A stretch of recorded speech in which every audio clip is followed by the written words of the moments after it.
बहुत बार कहते हैं ना कि तस्वीरें कभी झूठ नहीं बोलती, लेकिन कभी कभी झूठी तस्वीरें डालकर लोग अपने बारे में एक ऐसी पिक्चर नरेट करते कि वो जैसे हैं वैसे वो दिखाई नहीं देते, लेकिन पिक्चर के जरिए वो अपने आप को बहुत साफ सुथरा और अच्छे छवि का बताते हैं। जी हाँ, आजकल एक आपने ट्रेंड देखा होगा कि लोग सोशल मीडिया पे फोटोज डालेंगे पूजा पाठ ये सब चीज़ की और करेंगे सब बुरा भला काम, लेकिन सोशल मीडिया पे दिखाएंगे कि हम बहुत अच्छे हैं। तो आप पूछ रहे होगे कि मैं ये सब क्यों बता रहा हूँ, क्योंकि ये स्टोरी ही उससे जुड़ी हुई है। एक औरत सोशल मीडिया पे दिन रात पूजा करने वाली, धार्मिक आस्था पे विश्वास रखने वाली, डेली हाथ में फोटोज लेंगी भगवान के साथ, सेल्फी, पूजा पाठ अच्छे से, मतलब कोई भी प्रोफाइल दिखेगा तो बोलेगा वाह कितनी अच्छी औरत है, जो भी इसका पति होगा कितनी संस्कारी, कितने घर में, मतलब संस्कारी तो नहीं, मतलब कह सकते कि अरे यार कितना पूजा पाठ और कितने अच्छे दिल के लोग हैं।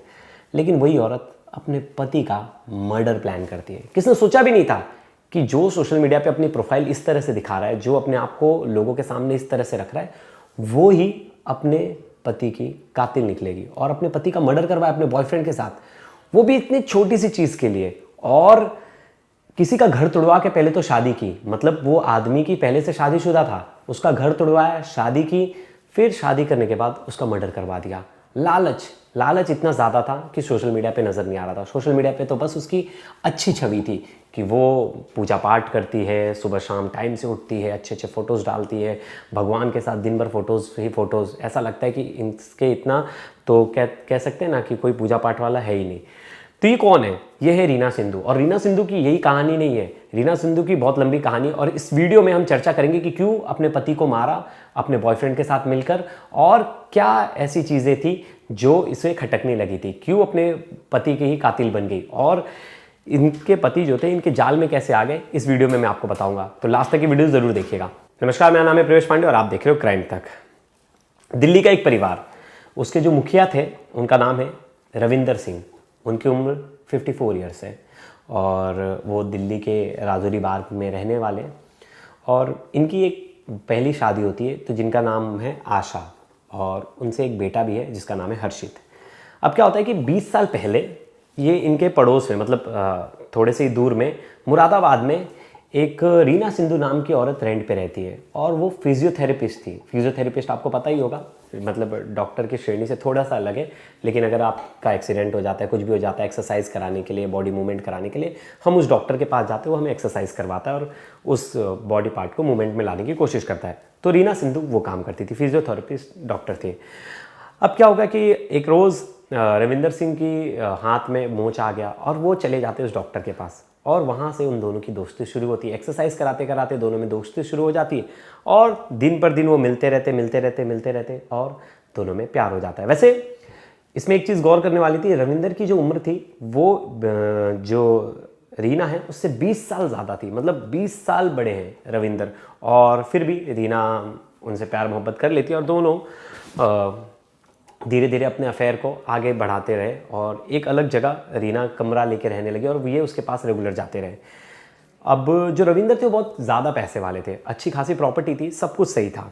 अब ये थोड़े दिन यहाँ अपना, इनका एक देहरादून में फैक्ट्री थी, तो ये देहरादून इनका आना जाना रहता था। तो इन्होंने कहा कि जो इनकी अफेयर था जिसके साथ रीना से, कि तुम देहरादून ही शिफ्ट हो जाओ मेरे साथ और हम देहरादून आते जाते रहेंगे। तो ये देहरादून उसे किराए पर एक मकान लेकर देते और वो वहीं रहने लगते हैं और ये उनके साथ वहाँ लिविंग में रहती है। कुछ सालों तक दोनों लिविंग में रहते हैं और 15 साल पहले ये अपनी पत्नी को छोड़ देते हैं, जो पहली वाइफ थी आशा, और फिर डिसाइड करते हैं कि रीना के साथ ही शादी करूँगा। तो अब तक देखिए रीना के साथ लिविंग में रह रहे थे और थोड़े दिन बाद रीना से शादी कर लेते हैं। रीना से शादी करने के बाद उनकी एक बेटी भी होती है और अब शादी हो गई है, सब भरोसा बैठ गया है बहुत ज़्यादा। तो रीना को वो एक घर जो है 3 मंजिला इमारत गिफ्ट करते हैं, अच्छा बंगलो, जिसकी कीमत 4 से 5 करोड़ होती है। और ये मुरादाबाद में जहाँ ये अपना फिजियोथेरेपी सेंटर पहले चलाती थी, उसी के पास ये इनको जो घर है वो गिफ्ट करते और उसमें नीचे ये वापस से फिजियोथेरेपी सेंटर चलाना शुरू कर देती है।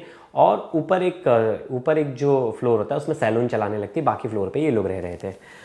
अब ये सब कुछ चल रहा था, इसी बीच अचानक से इनको लॉस होने लगा। जो इनके पति हैं जिनसे इन्होंने शादी कर ली, रविंदर, उनका अचानक से लॉस होने लगा और लॉस इतना ज़्यादा होने लगा कि ये दिन पर दिन फंसते जा रहे थे। और इन्हें लग रहा था कि मैं प्रॉपर्टी बेच दूंगा तो मैं अपना कर्ज जो है चुका दूंगा। लेकिन प्रॉपर्टी जो थी, जो इन्होंने गिफ्ट की थी, वो दोनों के नाम पे थी, रीना और रविंदर दोनों के। तो दोनों की आपसी सहमति के बाद ही वो प्रॉपर्टी बेची जा सकती थी। अब इस बात को लेकर दोनों की लड़ाइयाँ होती थी, क्योंकि रीना को लग्जरी लाइफ जीने की आदत हो गई थी, बड़े बंगले में रहना, बड़ी गाड़ी में आना जाना। अब कहीं ना कहीं उन्हें डर लग रहा था कि पति के इस फैसले से वो तो रोड पे आ जाएंगी और वापस से उनकी ज़िंदगी पहले जैसी हो जाएगी, जो पहले रीना जी रही थी, अपने पहले जो मुरादाबाद में जी रही थी, वैसी वाली लाइफ आ जाएगी। तो इस बीच वो बड़े टेंशन में थी। इस बीच इनके पति कुछ दिन के लिए गायब हो जाते। गायब किस लिए हो जाते? अब इनके ऊपर कर्ज इतना ज़्यादा बढ़ रहा था, इन्होंने किसी को चेक दे दिया 15 लाख का। वो चेक बाउंस हो गया, सामने वाले ने केस कर दिया, FIR कर दिया, तो ये फरारी काटने लगे, मतलब फरार हो गए। और ये बोलने लगे, अपनी बीवी पे प्रेशर बनाने लगे कि नहीं नहीं, हमें फ्लैट बेचना पड़ेगा, हमें लोगों के पैसे चुकाने, तो वहीं से आएगा 4-5 करोड़ रुपए, तभी मैं इन सब झमेले से बाहर आ जाऊंगा। सोचिए, अब कोई भी बीवी होती तो अपने पति का कर्ज उतारने के लिए तुरंत रेडी हो जाती, लेकिन नहीं।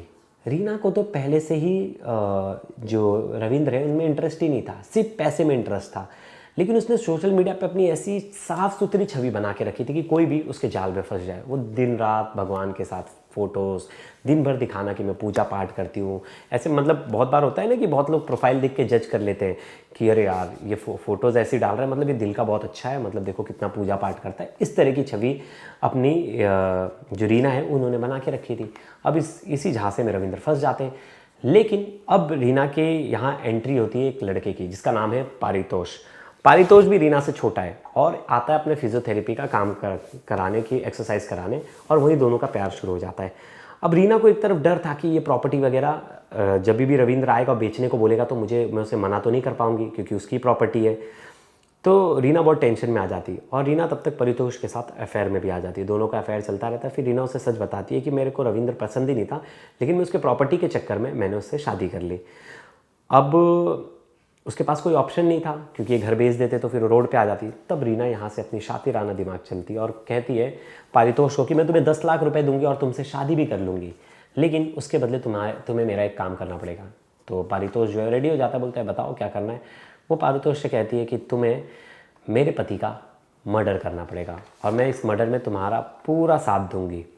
तो अब रेडी हो जाते हैं। परितोष बोलता है ठीक है। परितोष भी क्योंकि प्यार में था, और वो सब रेडी हो जाते हैं, प्लानिंग करते हैं। और कुछ दिन बाद जब ये फरारी काट के लौटता है, बेल ले लेते हैं उस केस में, तब ये लौटता है तो ये प्लान करती है, उसे बोलती है कि मेरा एक दोस्त है पारितोष, उसके पास बहुत अच्छे बिजनेस प्लान्स हैं, तुम्हारे बिजनेस में मदद मिल जाएगी, हम उससे पैसे की भी सहायता ले लेंगे।